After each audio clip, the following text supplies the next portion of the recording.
December 31st, 2023. We all know what those dates represent, the beginning to the end of Mom's life. What I'll be narrating today is the hyphen between those dates, the 95 years that were her life. Hi, I'm Sue Tops, and one of 8 lucky children born to Marguerite Godin. The following account of Mom is representative of what my brothers and sisters know and love about this dear mother of ours. A little tidbit about Mom's name: Marguerite is French for Daisy. Mom was born in Letcher, Quebec, and her family moved to Kittigan, Ontario, where she grew up but attended school in Cap. She did a lot around the house, but mostly helping her mom rearing the kids, house chores, cooking, etc. Plus, she loved reading in a secluded place away from people. In my eyes, she must have been a dreamer. They surely had a full house, as Mom was one of 16 children. Wow, can you guys imagine the chaos in that house? But with chaos comes a lot of love too. She married in 1947 to a young man named Pat. His best attributes, according to her, were his honesty and hard work. It shows you who Mom was, as she admired good values in people. They met while they both worked at the mill, her in the cafeteria and him as a pipe fitter. Together, they lovingly raised a family of 8. Norm, Doris, Alice, Bert, Carol, Bobby, myself, and Danny the baby. The first child and the last are the 2 tallest, and we call them bookends. Mom and Dad brought us on many interesting car trips over the years. We went to Newfoundland, Sudbury, Kirkham Lake, many other places I can't recall. As a couple, they would cross-country ski together, they bowled, they played cards with friends, they had lots of fun with social activities. They were fortunate enough to own a cottage at Remy Lake, where all of us, I'm sure, hold very cherished memories. We were a typical large French-Canadian family. And with Mom being a great cook and baker, there was always plenty of good meals. Each of us probably have fond recollections of one of her many specialty staples. What makes my mouth water still is the thought of her famous corn fritters.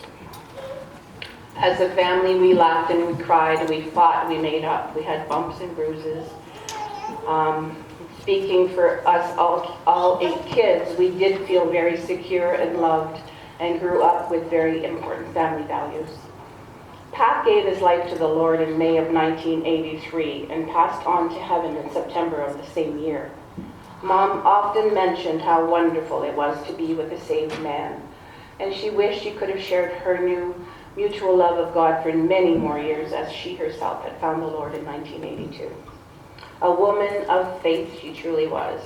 Many of you know her to have sat in these pews here on Sundays, proudly adorned in her best dress and hat, wearing her $1 million smile. What some of you don't know is that Mom was progressively hearing impaired. Imagine sitting there week after week and hardly hearing anything. Definitely a true testimony of her devoted faith. Those Sunday meetings were such an important life event for her that this past year, where her memory and recollection was somewhat affected, Mom would often wake up in the wee hours of the night, start preparing herself for Sunday meeting, even though it wasn't even Sunday. And if, especially you men, if you knew how trying to put on a pair of pantyhose when you're healthy and agile, let alone when you're 95 and handicapped, in the middle of the night, mind you, you would truly appreciate her fidelity here. We called her a trooper, never admitting her aches and pains. She was a very valiant woman. In idle times, as a widow of 40 years, you would often find Mom knitting. Treasured sweaters for the grandbabies, blankets, scarves, mittens, slippers, and dishcloths, and more dishcloths, and dishcloths after dishcloth, after dishcloth. A giving soul, really, as most of her creations were never for herself. Oh yeah, did I mention dishcloths? Mom's sense of adventure bloomed, and you could find her traveling west to Calgary to stay with Doris and the boys, daily contributing her time and French reading skills to Doris' students. She would visit Dan and Julie in BC, They would often bring her to her favorite Butchard's Garden. And then she'd fly all the way across to Canada to Newfoundland to visit with Norm and his gang, totally appreciating the lovely ocean surroundings. She called those trips traveling around the world. She often stayed with some of us for months at a time. She even took a leap move to Sudbury to live with me and my family in our time of need. And for that, I've always been very grateful. She trekked as far as Zambia, where her services there were embraced by Alice and many more. In addition to this, she embarked on an African safari. There were many, many other little voyages and adventures, that were enjoyed and appreciated by all who greeted her. Mom and her three sisters, Rose, Evelyn, and Therese, were diligent in taking out the birthday sister for supper every year on their occasion. They did that for years, and I'm sure they had crazy fun doing it, knowing my silly aunts. We totally enjoyed watching the occasional funny movie with Mom. She could barely hear, but you'd turn to watch her and she'd be laughing out loud, just as cute as a button. I think we really enjoyed watching her more than the movie. Us four daughters, we were granted the honor of a few mother-daughter outings over the years. Her wonderful sense of humor, as well as her comical personality, were very prevalent there. One time, she and I wore blow-up sumo wrestler costumes out in public. It was a hoot. She was up for anything cute and funny. There were many pictures of her wearing blue wigs, funny glasses, silly clothes, just a fun-loving personality who enjoyed bringing laughter when she got together with family or friends. If you wanted to play cards, a game of Scrabble or Mexican Train, she would eagerly get up and set it up without hesitation. Loving to win, of course, but then don't we all? Her love of the outdoors was apparent as she loved fishing whenever she could.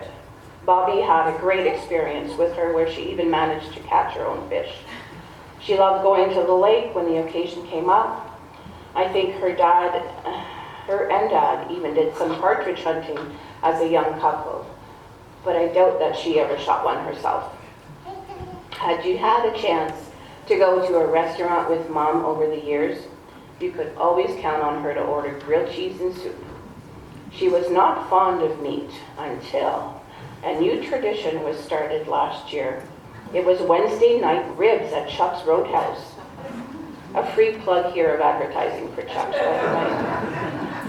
She devoured those ribs every Wednesday with some very special people. We thank you for those memories, Rolly. For those who visited with her at the apartment at 12 McPherson, Rolly, you'll always know that she was blessed with what's called the best view in Cap. She appreciated that a lot, and she often would invite people to watch fireworks, and drink hot chocolate, or have a bunch of girls over just to play Mexican Train or cards. She was treated in that apartment to lunch every Saturday by Bert and Chris. How truly special that was.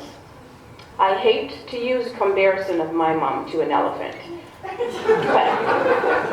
but a really true gift of hers was her impeccable memory. We were the lucky recipients of those detailed stories that accounted for her youth until the months following her stroke. Truly amazing memory. Even though she was a woman of few words, Mom portrayed joy, strength, and fairness. Not once did any of us feel that she preferred one more than the other. We all held the same space in her heart. That is a true motherly spirit, which we are very lucky to have inherited from her, even her sons. We can genuinely call her a tenacious woman. After her stroke, Mom lived almost a year under the compassionate care of Carol and Jerry. Carol's term of endearment for Mom was Mama Bear. But in true honesty, the real Mama Bear wasn't Carol, her sister, selflessly caring for her dear Mom. In the course of this time, Mom took to the hospital at least 4 or 5 times. And due to her health condition during those times, we thought them to be the end of her life many times. She surprised us all, including her medical team, every time, bouncing back to life, giving us more joyful times and memories of which we are all very thankful. We even started saying that Mom had 9 lives like a cat. Oh dear, I called her an elephant, now I call her a cat. Sorry, Mom. But God, in His time, mercifully answered our prayers to heal her by calling her home, where she's now free from pain and suffering. We all have great respect for this dear matriarch of ours. It was apparent in the love and attention that we freely and happily provided her. She was a woman well loved, with a life well lived. Dear Lord, we thank you for the priceless blessings of her godly mother and the assurance that we will see her again. Please help us to recount your goodness and faithfulness, God, to coming generations like she did. Amen.